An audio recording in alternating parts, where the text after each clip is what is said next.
Hello, I'm Nancy Juetten. I'm the co-founder of Life Goes On Roadmap, and I have a question for you. Have you ever been with a friend who's given you bad news? Hello, I'm Nancy Juetten. Oh, what do you know? Sorry about that. My phone is happening. Sorry about that, everybody. That's what happens when you do two things at once.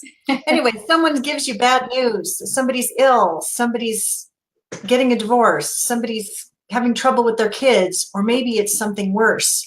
And you find yourself thinking to yourself, I don't know what to say. If you've ever had that problem, that's what we're here to talk about today, because I have a very, very special guest, and she will be the first to tell you that grief shows no mercy. It arrives unannounced and uninvited, and it does not care what else you're going through, and it does not care if you've had enough. Everyone grieves regardless of age, race, culture, orientation, or economic situation. Divorce, health issues, job loss, financial stress, addictions, bullying, not making the team, or not getting into college, or maybe facing something even more dire. Grief and loss are part of life. They can't be avoided. But if we learn to take good care of ourselves and each other, we can get through it with less suffering. It's time to change, and we can do better. So today, my very special guest is Yvonne Heath, and I want to tell you why she's so awesome. She's the founder of Love Your Life to Death and the creator of the I Just Showed Up movement. Yay! The I Just Showed Up movement.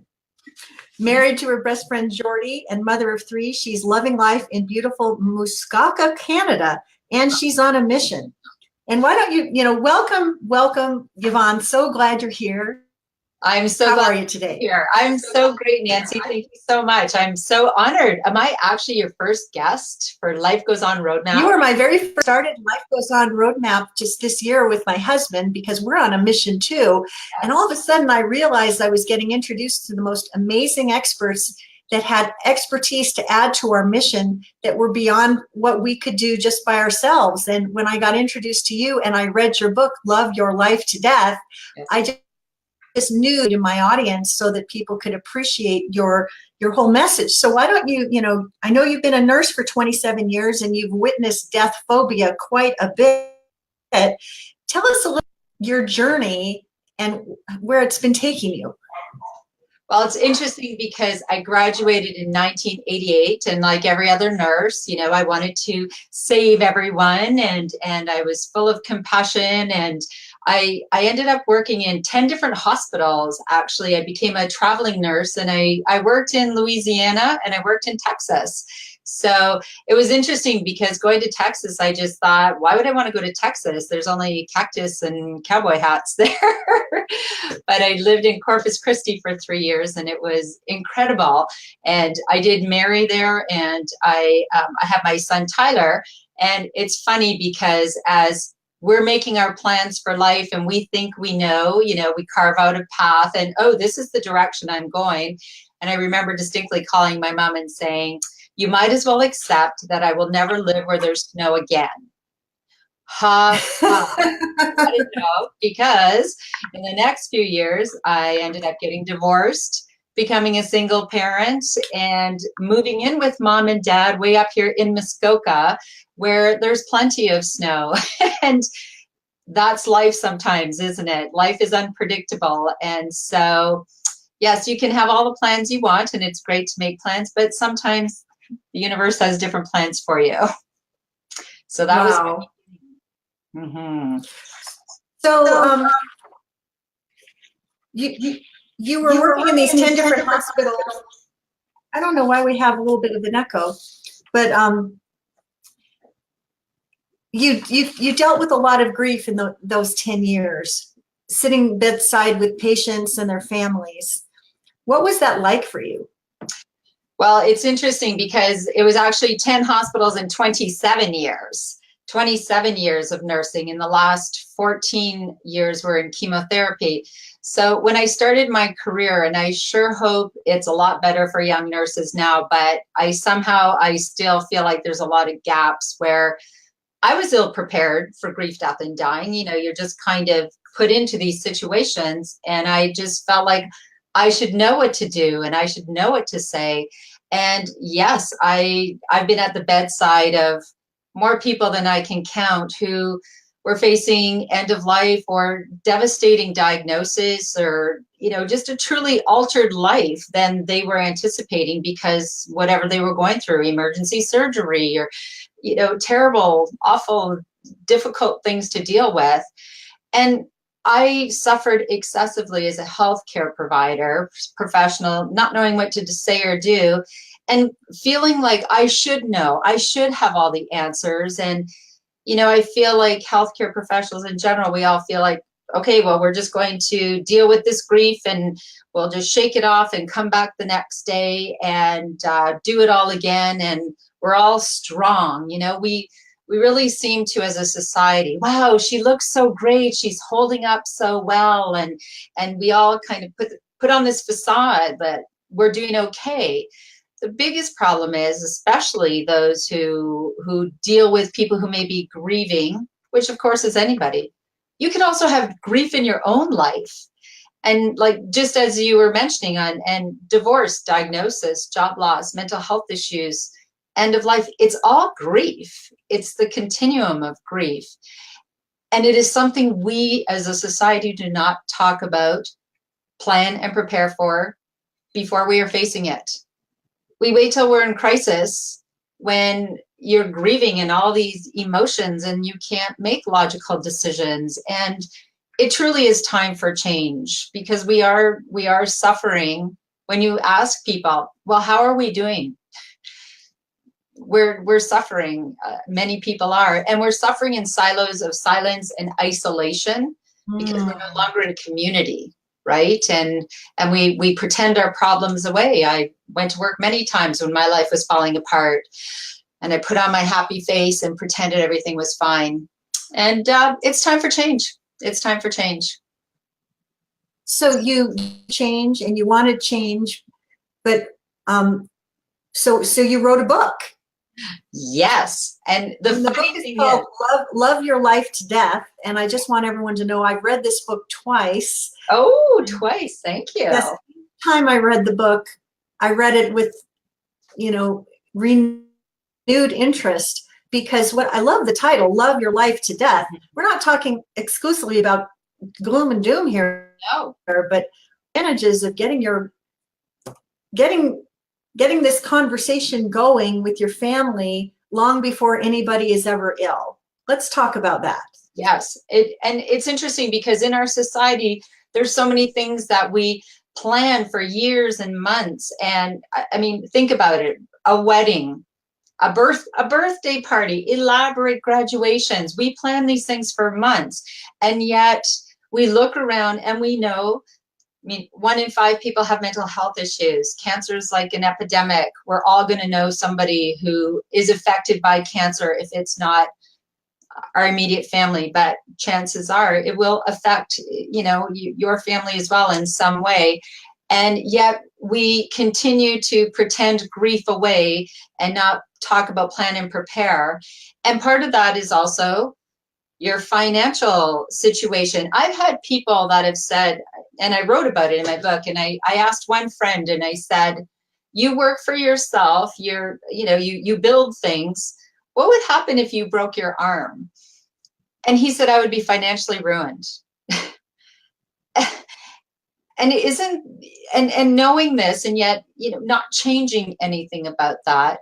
And many people who have had family with chronic illnesses, and they're ill for many years, and they don't prepare for that possibility. So we as a society create our own excessive suffering by sticking our heads in the sand and pretending this and pushing it over here. And what my message is that grieving is enough, right? Grieving is enough to cope with without having to try to crack codes and figure out who's getting what at the end of life, and what do you believe about life and death, and what's more important to you, quality of life or quantity of life. How awful to have those conversations in a crisis, right? Well, yes. And one of the things that I remember so vividly in your book is that there were side-by-side scenarios where on the one side, there's a family that talked about the fact that maybe this illness was terminal, and they asked the patient, do you want us to go to extraordinary measures to keep you alive? And when do you want to bring in the reinforcements to manage your pain? And they actually had these conversations, and those families were able to absolutely advocate for their family members in the manner that was consistent with their wishes.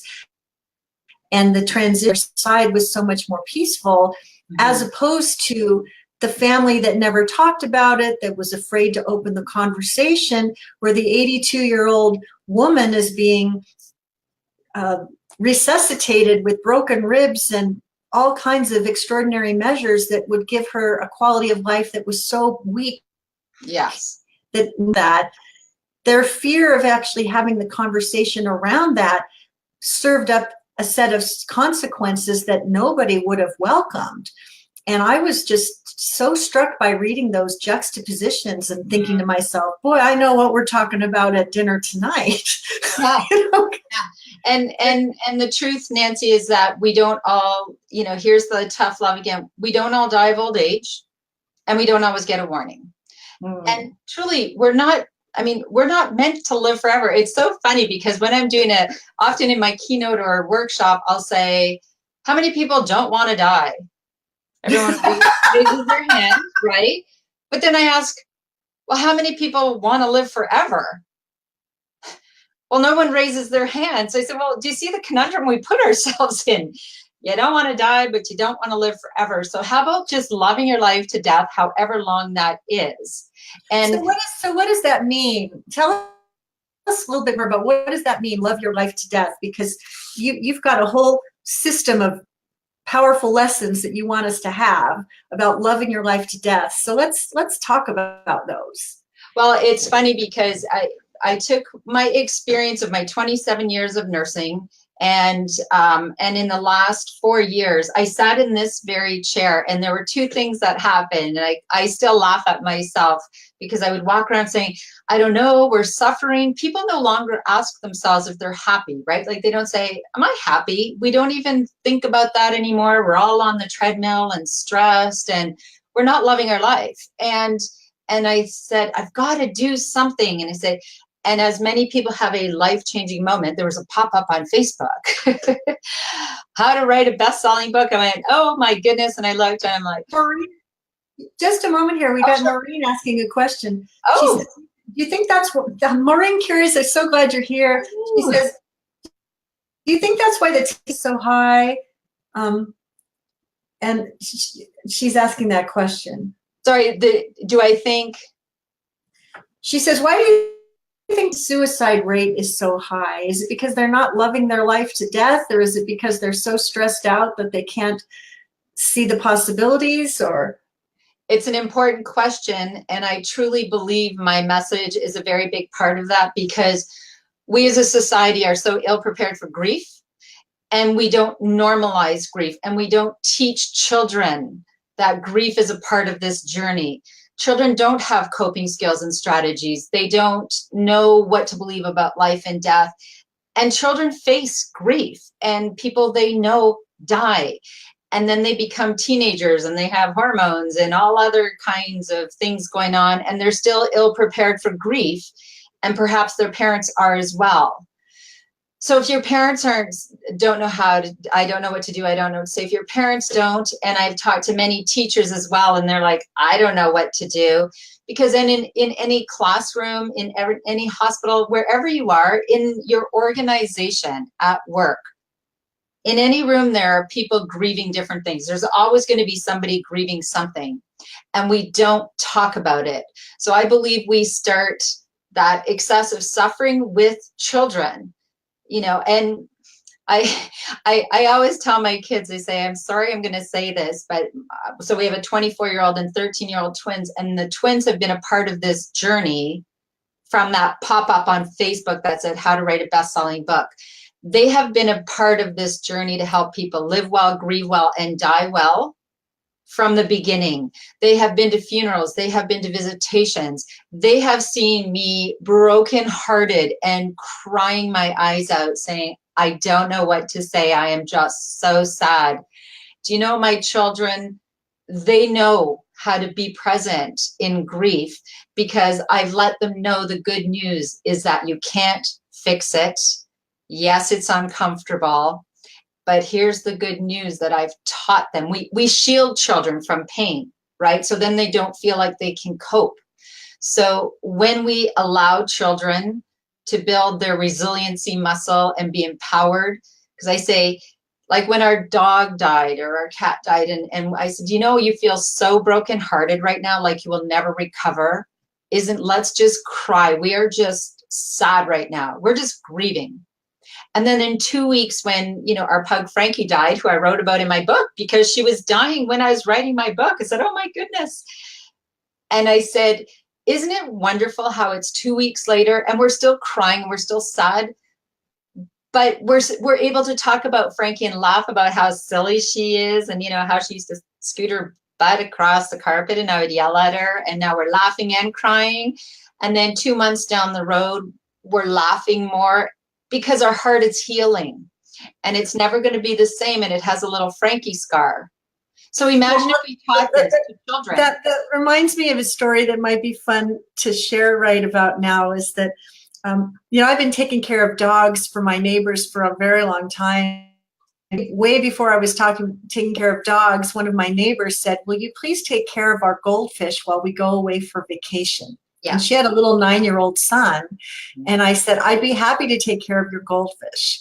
And the goldfish was with me for a couple of days, and I noticed that the fishbowl was getting rather cloudy, and I was concerned because I didn't want the fish to be in a cloudy fishbowl. So I decided to clean the water in the fishbowl, and then I put the fish back in.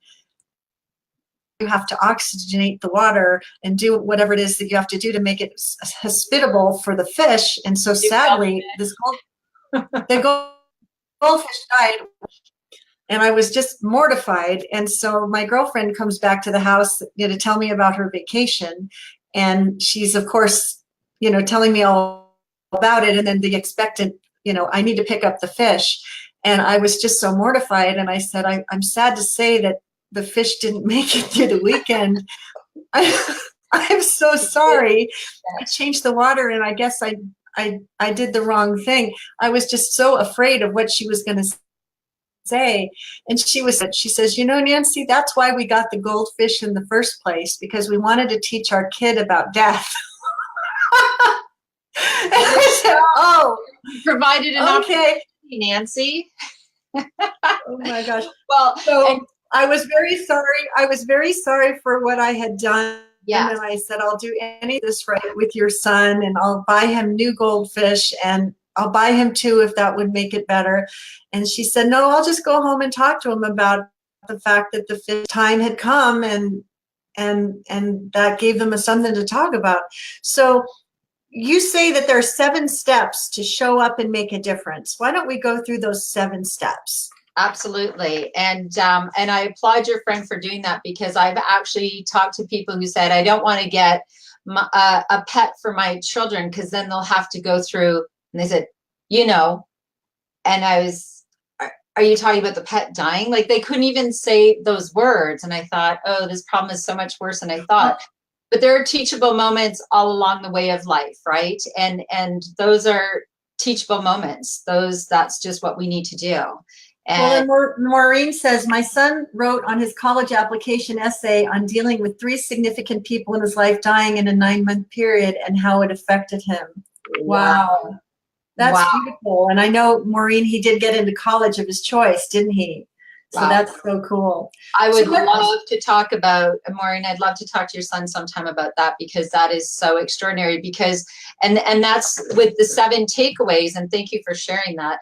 With the 7 takeaways, that is truly the culmination of my learning and suffering, actually, in 27 years of nursing. And from that time, I saw that pop up on Facebook.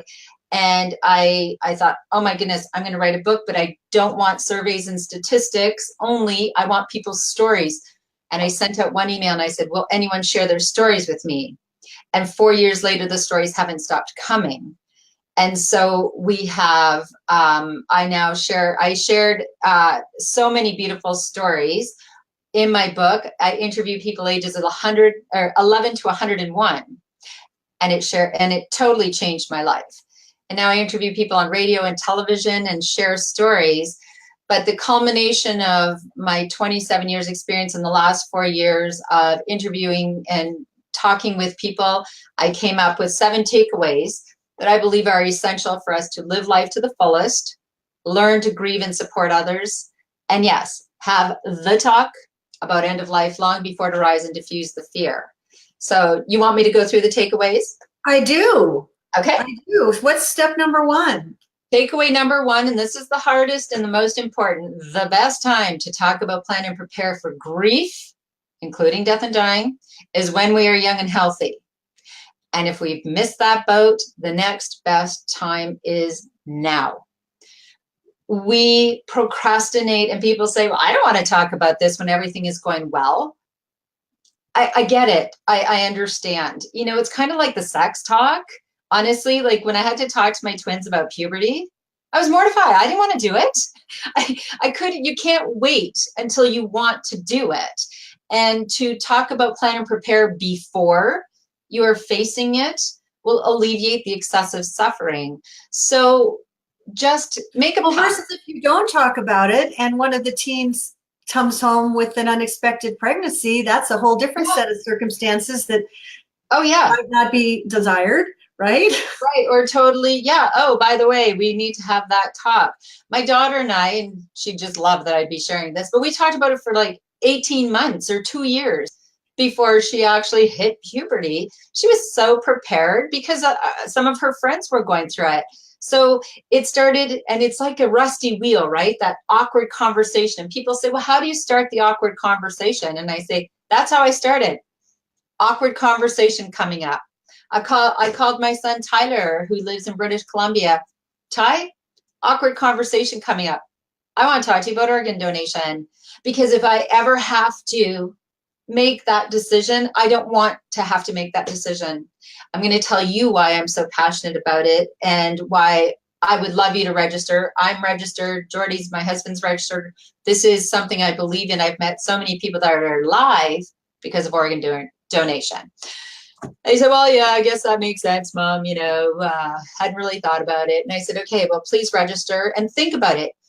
We never have to have that conversation again.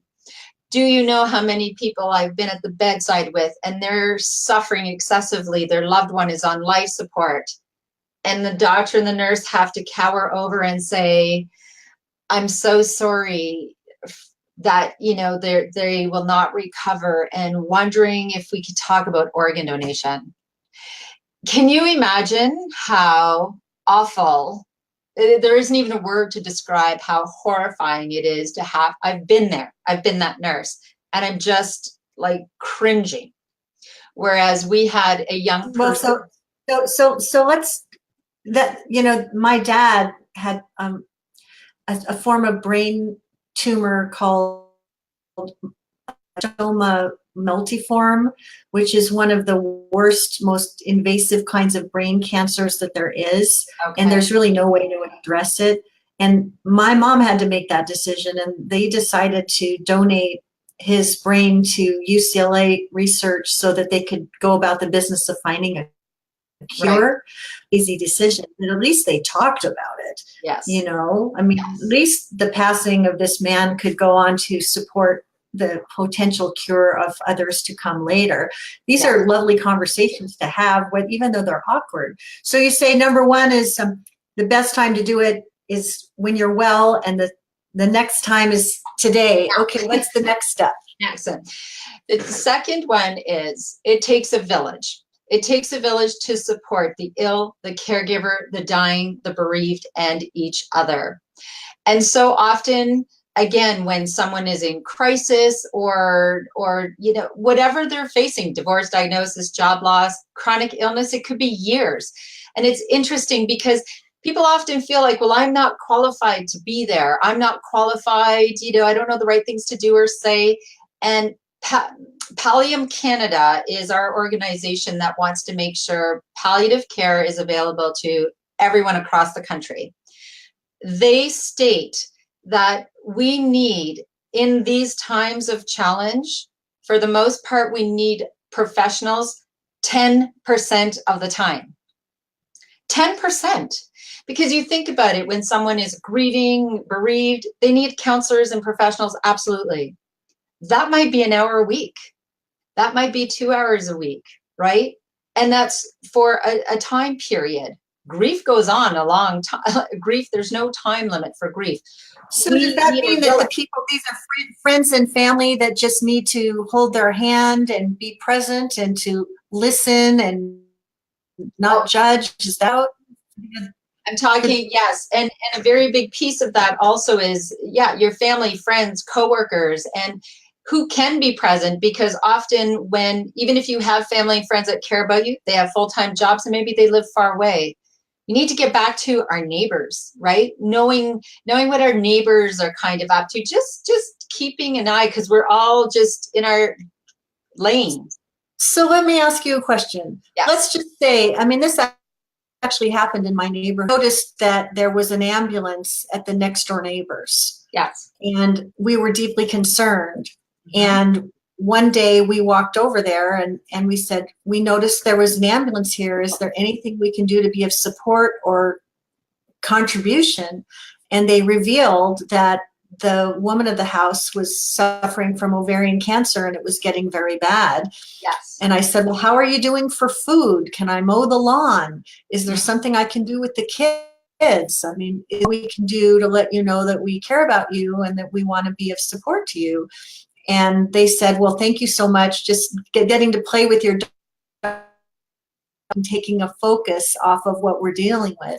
But I think it, I remember in that moment, I was thinking it was fairly courageous of me to walk over to this neighbor that I haven't really met before in a dire situation and just say, hey, I'm concerned. Is there something I can do? So for those of us who have ever had that happen, I mean, what should we do when we see something that raises our awareness that not all is well in paradise? What can we say? What can we do? What are some practical things that we can bring to life in those moments? Well, personally, I say if you see something, say something. And what you did was absolutely perfect, because that actually ties into takeaway number 3. And I say, when you don't know what to do, you don't know what to say, it's awkward. Yes, it's uncomfortable. And maybe you can't fix it, but there is the greatest thing that you can do is just show up. Just show up. And that is literally, it is so critical and so important. And that is why we created the I Just Showed Up movement. And you have your bracelet on and you earned it when you went over, you just showed up. You went to that neighbor. And so many times people think, oh, the ambulance is there, they're fine. I don't want to interfere. What you did, and you said that they were playing with your dog and that was a great focus or distraction for them. Children and pets are the greatest. And you offer to mow the lawn, and maybe when you walk by, you take the garbage can in, or you're going to the grocery store and you say, Joe, everyone's always Joe with me. Joe, I'm going to the grocery store. What do you need? Or when you want to just show up for someone, I'm here. I'd like to, would it be helpful for me to mow the lawn or shovel this, or, and because sometimes people don't even know what they need. But another great thing is to support the supporters, right? Because people have said to me, well, I tried to just show up for Joe, but he had his entourage around him and, I couldn't get in there, and then they feel all bad. And I said, it's great to support the supporters as well, because if people are coming in there to support them, that means they're leaving their life as well. So do you do the same things for the supporters? Like, do you run to the dry cleaner for them? You pick up extra things at the grocery store? You bring them fresh flowers? You make a casserole? Yeah, those practical things. And I have just 2 beautiful examples. I had a friend who was going through so many things. And at the beginning, when you said grief shows no mercy, you could be going through cancer or something and something else awful happens. Like my friend, got divorced, and she was, really struggling financially, and all these things were going on, and it was just a mess. And then she fell down the stairs and broke 2 vertebrae in her back. And Oh my gosh. I thought, are you kidding me? And she was literally on bed rest for 12 weeks. Said, this is insane. So people are wonderful. Everybody started making food, right? Making food. And that's all great. Although it is good to ask sometimes, because she really had nowhere to put it all. And I said, which is lovely. And that happened to my cousin as well. He said, I had to bring it to the food bank, which was great. But we can. Maybe another idea is like Amazon Fresh coupons or Blue Apron coupons. One of my relatives has had a surgery that was quite dire. And we thought, what could we do? And we actually asked them, what could we do? Right. Well, we could really use coupons for this really nice grocery store that has natural food.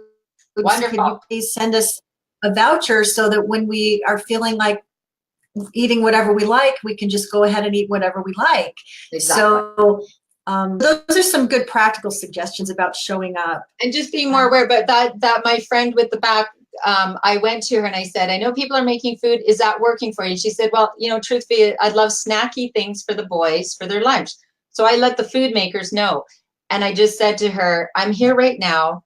I don't cook, because that's my whole thing. I don't cook. I'll do anything but cook. I said, what is the most helpful thing I could do for you right now? And she said, to be honest, there was an animal in the backyard, and he pulled apart the garbage bag, and it smells, and it's driving me crazy. I went, oh my goodness, I am all over that. I got my rake, my gloves, and I brought my daughter over to help, teaching them how to just show up. They know how to just show up. And the other piece that I tell people, I know we're all busy. We need to keep checking in, right? Just put little reminders in your phone. And if you're the close people, everybody, you check in on Monday, I'll check in on Tuesday, whatever. We need our village to be able to just show up, truthfully. It's interesting. Several people in my life are going through divorces right now. And when people go through a divorce, it's such a challenging time. And of course, they have to put themselves first and do everything they can to get through it the best way that they know how. And I know that there's capacity for anything beyond that. So in each case, with these 2 people in particular, I've just made a habit of just saying, hey, I'm thinking of you. I'm just seeing if you have, if there's anything I can do to make you smile. I know it's a difficult time. I'm totally here for you.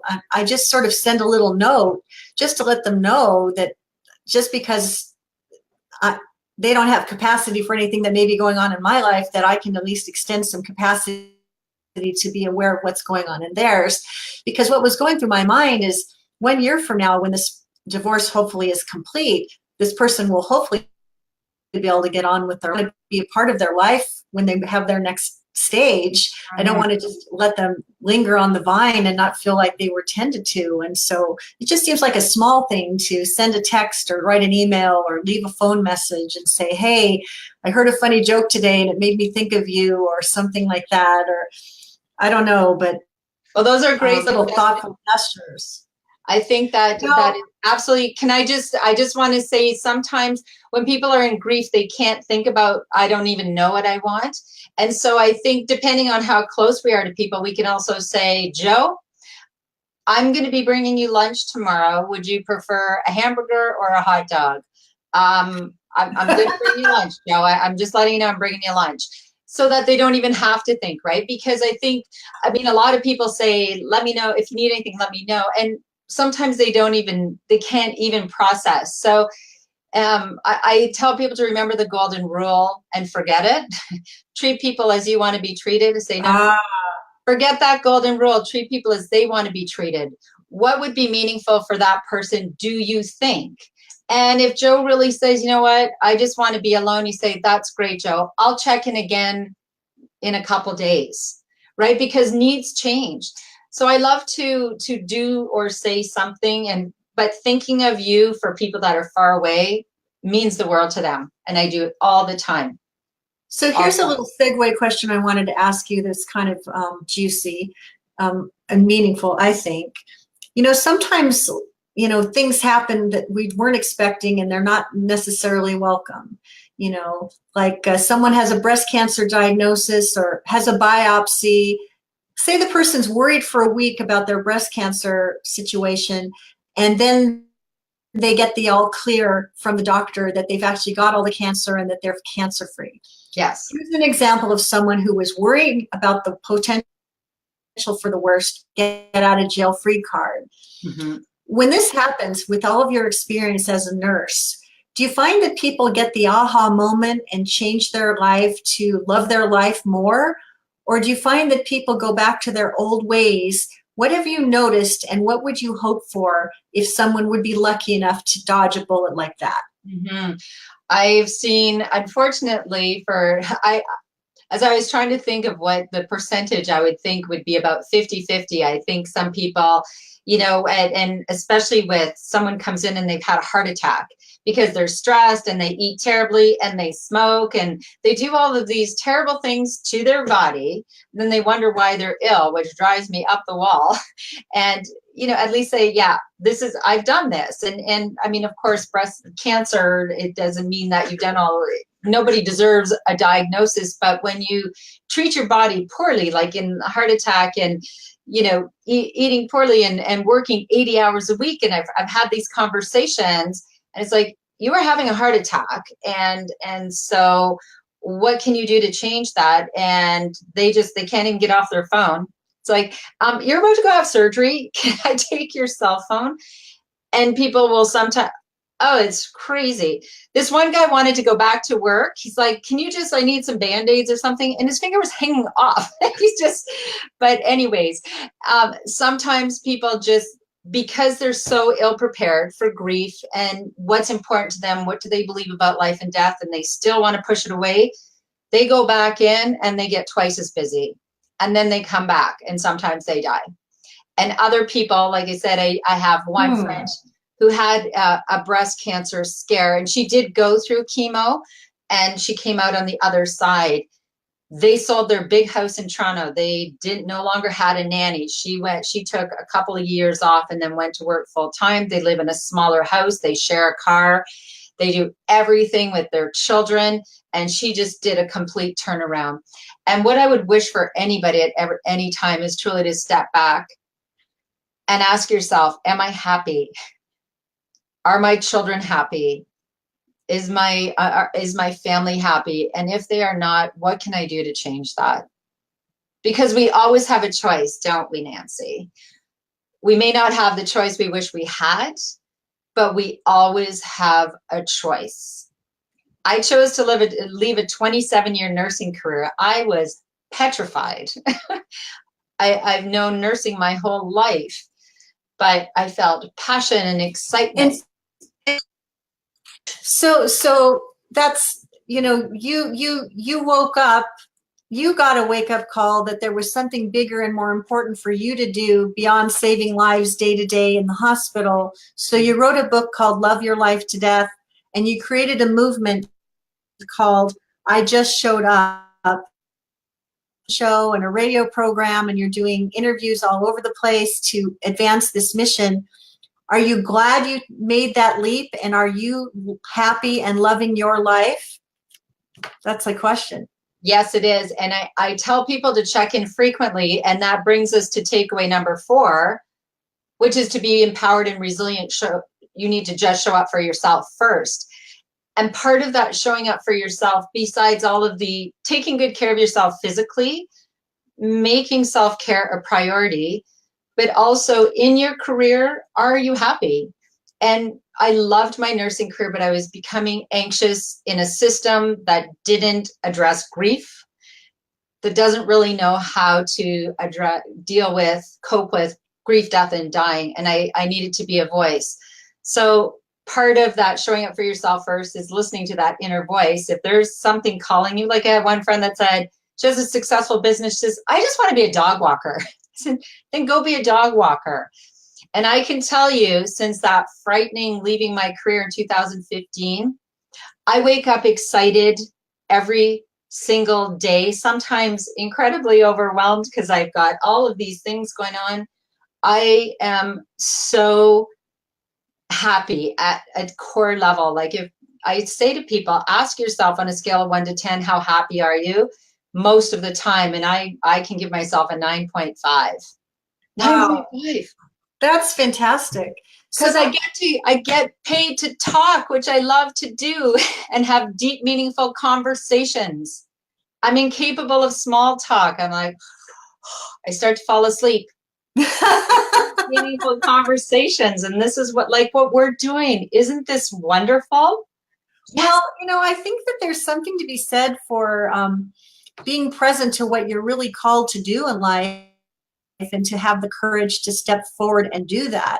Because I think as you and I've gotten to know each other, in my career, I've been helping people get known and get paid and take their place on bigger stages, and I've been doing that for quite some time. Yes. But when 3 people in my life last year crossed paths with disability, death, and diagnosis, it was just a huge wake-up call for me. And I thought to myself, I'm at an age now where these kinds of things are happening to people I know, and I could be next. And so I don't really want to spend time doing things that are not aligned with what I feel really passionate about. Mm-hmm. And I really do feel passionate about helping people get ahead of life before life happens to them, which is why we're having this conversation, because Yes. your book, Love Your Life to Death, is all about making a decision to love every moment of your life and to love your family enough to have important conversations. Yes. So this talk that we're supposed to have, what guidance do you have about what talk we should, and I know we need to, if we didn't do it already, we should start today. So what's a good opening line to start having this conversation? Well, and again, it's funny because as we're going through, and I'm happy to email the takeaways to anybody, because we're sort of talking about them and then veering off, which is wonderful. But takeaway number 5. Well, that's a good idea. Let me just point that out. Yeah.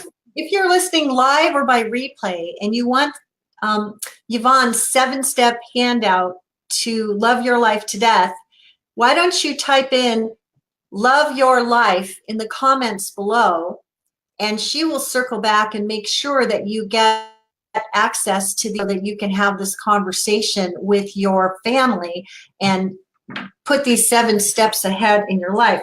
And I want to make another suggestion, since we're nearing time here, is that Yvonne has written, I just want to type in, just looking how to do this. Oh, right on screen. Yvonne has written an amazing book. It's called Love Your Life to Death.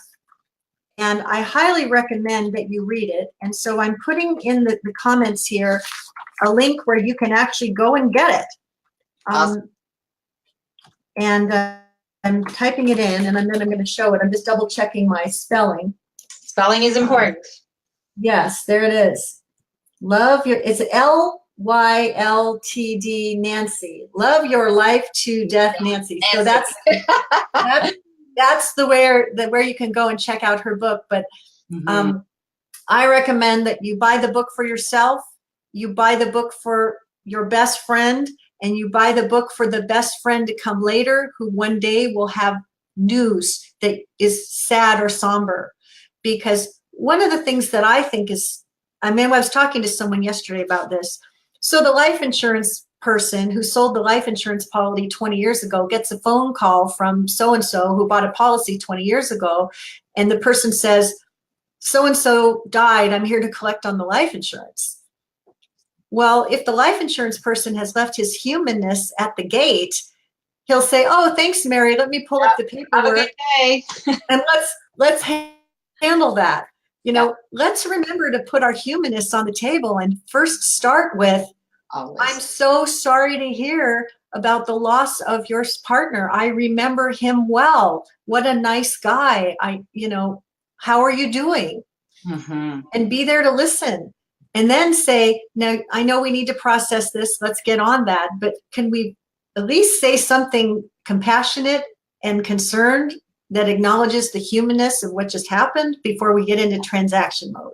Absolutely. And it's interesting because people say, well, I don't know what to do or say. And when you say, how are you doing? We know how they're doing because they're awful. Like, it's an awful situation. And if we just say, oh my goodness, I'm so sad to hear that. And to just show up. Right?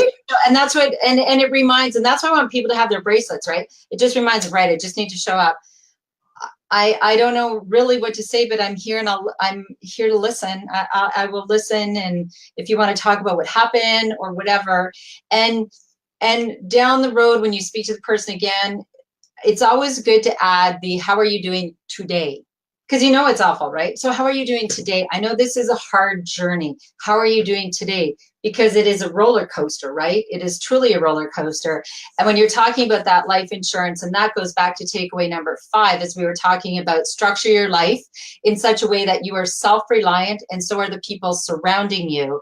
And that's where we get into, have your life insurance, have your finances in order to live your life well, and have plans for end of life. Somebody is going to have to pay those expenses. Somebody is going to have to figure out these things. And when you have to crack codes at the end of life and try to figure out passcodes, and so many, I've talked to dozens of women in particular who had never written a check, and their husband died, and they didn't do the banking because they had their jobs, you had your jobs, and he'd never made a sandwich because she took care of everything in the kitchen. That is not a good way for people to be dependent on you. We all have value and we all matter, not because people are dependent on us, right? You know, yesterday someone wrote on Facebook that she's been married for 28 years and her husband is so secretive about the finances that she has no awareness about what is being paid or how much, and he won't let her in. And she posted this on Facebook, and I said to her, 28 years is a long time to be in the dark.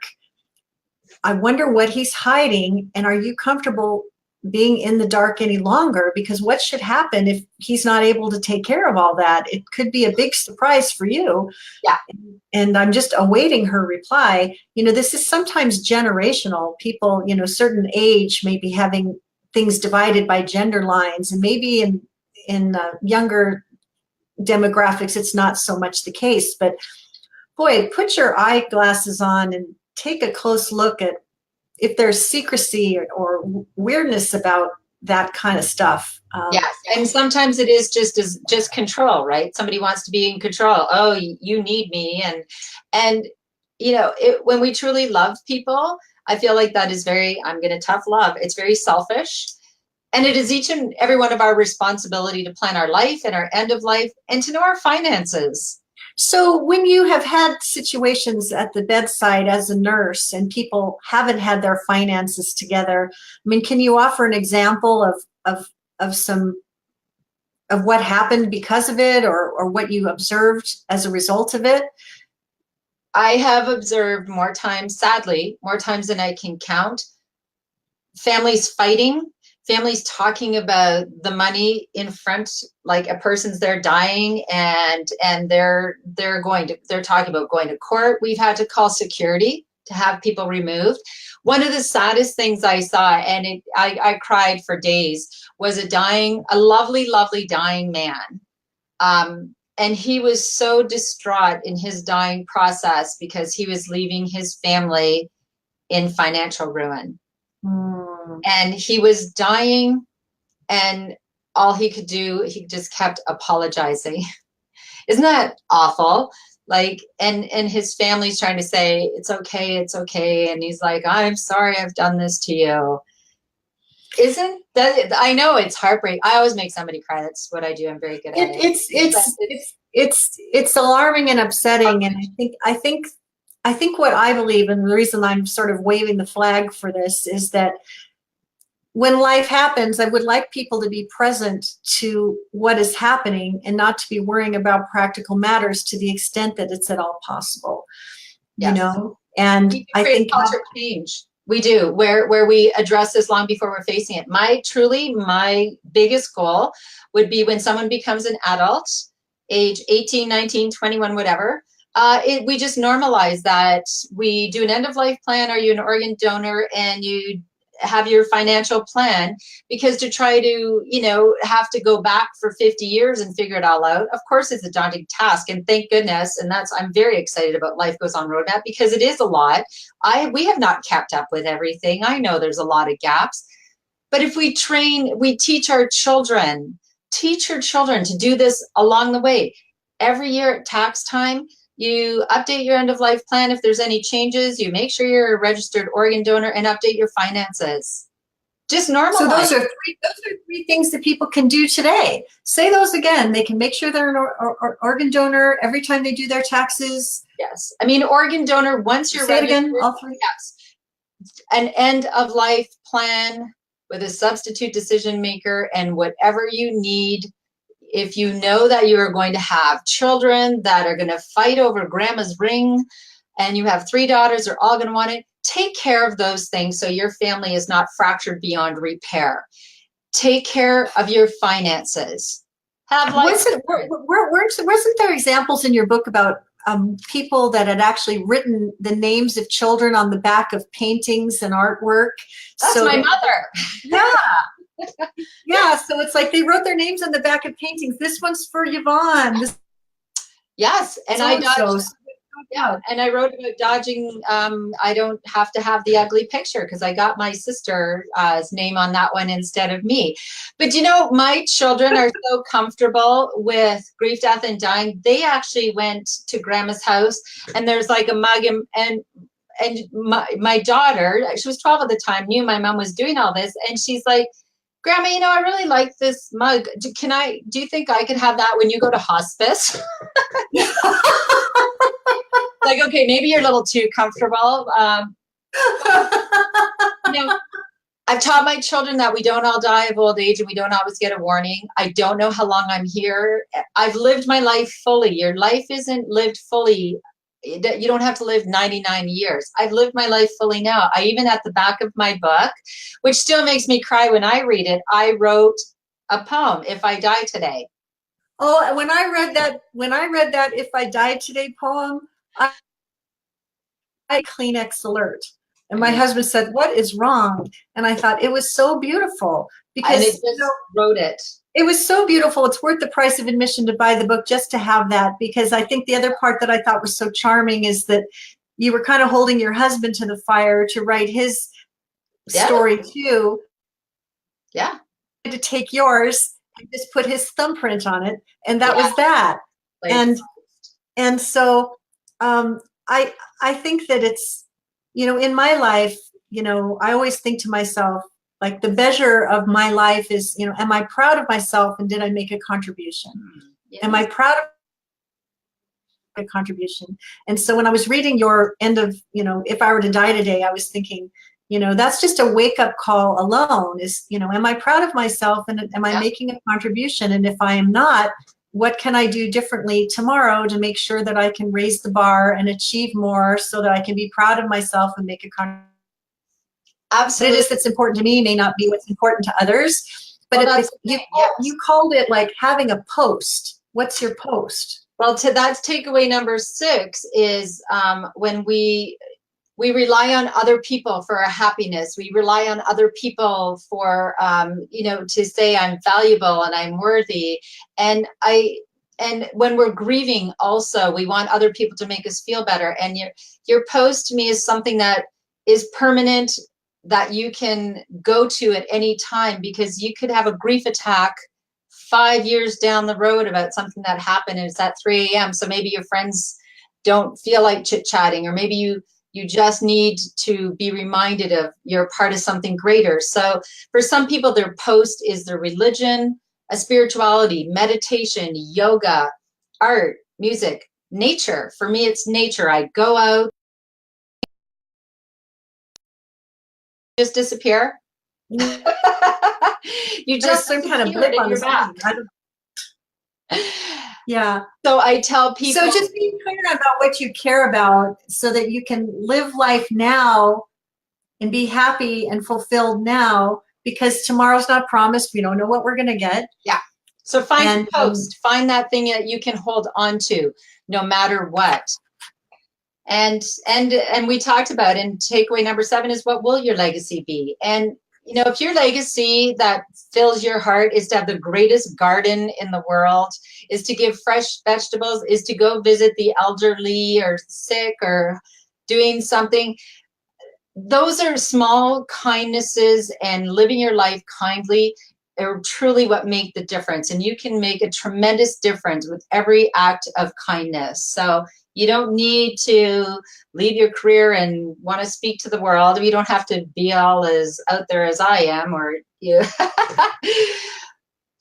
But take action now so that you can love your life now, and then love your life to death. Right? Well, and I think it's the greatest gift you can give to those that you love, to show that you care enough about them not to leave a disaster for cleanup later.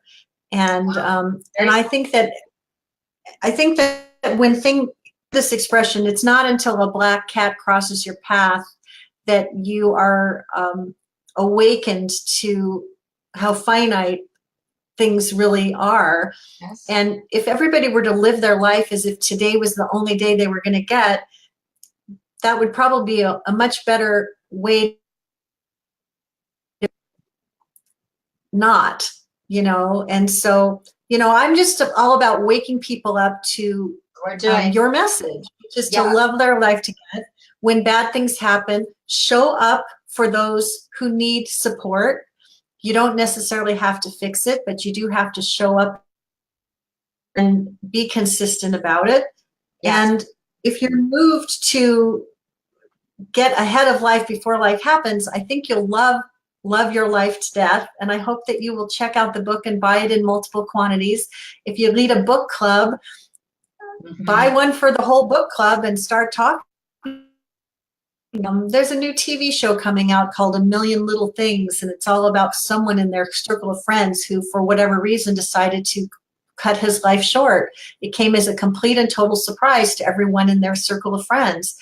Don't let this happen. Have more meaningful conversations with people that you love and care about. Talk about, and again, I suppose, find your sense of humor when bad things happen, because I'll never forget this. This is kind of funny, and it might be a fun story to end on.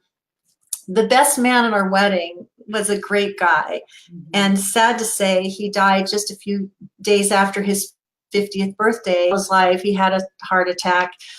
He was a funny guy. I'd never been to a funeral, and so we go to this funeral, and it was an open casket, and I knew this guy really well. And my husband and I approached the casket to take a look and say goodbye. And we noticed that he had this around his neck. His sister had dressed him. What did he have around his neck? A very flamboyant necktie. Okay. And so I whispered to my husband's ear, I said, Dennis wouldn't have been caught dead in this tie. Oh, dear. Yeah. I don't know if you could. Very and funny. It was like we both laughed, and it was like a wink from the universe that we got to share that little moment with him. But it was like, okay, there we go. It was an awkward thing to be kneeling in front of an open casket. I was very unfamiliar with that. Yes. I still laugh about it, 30 years later, and we miss him, but we love him. And, there you have it. And if Yvonne, thank you so much. Yes, thank you. I think it's funny. I think it's funny today, and it's like, oh, can I at least wear something that I like? Exactly. So make sure. Yes. Yeah. So that's sort of funny. Well, thank you so much for being here today to talk about loving your life to death and sharing these 7 tips about knowing what to living well, dying well. Again, visit bit.ly/LYLTD Nancy to check out Love Your Life to Death, the book. And Yvonne is also a spectacular speaker and with an exceptional sense of humor, and has a way of making her points. Who's leading a conference or a workshop, who needs a speaker who can rock the stage and get people having this talk, I hope that you'll reach out to her because she will not disappoint. Any parting thoughts before we say farewell? Well, we're going to have a conversation on October 1st about Life Goes On Roadmap, and then you have an event on October 13th to guide people through this, because when I say about having the talk, truly the greatest barrier to living life well is not having your finances in order. So I am so grateful that you have taken this on, because that is something that is truly one of the first steps to getting your life in order so you can be happy and live your life to the fullest. So I'm really looking forward to our talk on October 1st for sure. And thank you so much. When you don't know what to do, you don't know what to say, everybody, just show up. Thanks so much. Brilliant. Thank you so much, everyone. Thanks. And Bye for now. those of you who are live and by replay, if you would like those 7 tips from Yvonne, go ahead and say 7 tips in the comments below, and Yvonne will circle back. If you're listening on the replay and have a question or a comment, we'll both be circling back to respond to you. And in the meantime, I'm Nancy Juetten. I'm the co-founder. You can check out our free gift at lifegoesonroadmap.com, which will get you on the path to getting your finances in order so that you won't have to have this aggravation when the rubber meets the road. It's been my pleasure to bring this expert to you today, and I wish you the opportunity to love your life to death and to start today. Thanks. So, thanks everybody. Thanks.